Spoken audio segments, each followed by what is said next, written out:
আরে চিন্তা করিস না, বাবু কি হয়েছে তোমার দেখি? ভালো করে দেখেন। ঠিকই তো আছে। সকালে কি খাইছে? দেখেন না, দাঁত বেরিয়েছে। আস্তে ডাঙান। এমনি ইয়া বাবু, পচা পায়খানা করছো? হ্যাঁ, এই, একেবারে তোর পোকা আনি আমি সারে দিব। মানুষ চেনস আমাকে? এই সুধা, আস্তে ডাক্তার। তার দীর্ঘ করছিস কেন? রুগীর মতো থাকবি।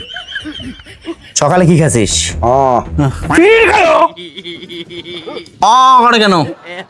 আরে বাবা, সেই জন্য তো তোমাকে নিয়ে আসছাম। ভালো করে দেখো, ওষুধপাতি দাও। ঠিকই তো আছে। পচা পায়খানা কেমন, কি অবস্থা? ভালো করে দেখেন বাবা, আমার খুব কাবু। ঠিকই তো আছে। হ্যাঁ, এখন আস্তে ডাঙান বাবা। পচা পায়খানার কি অবস্থা? কি ডাক্তার বাবু, তোমার রোগীকে ওষুধ না দিয়ে ডাঙায় ভালো করবে চান?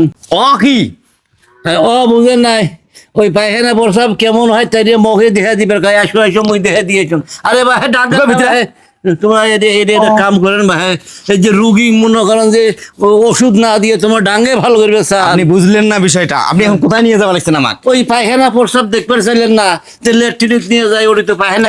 চাচা,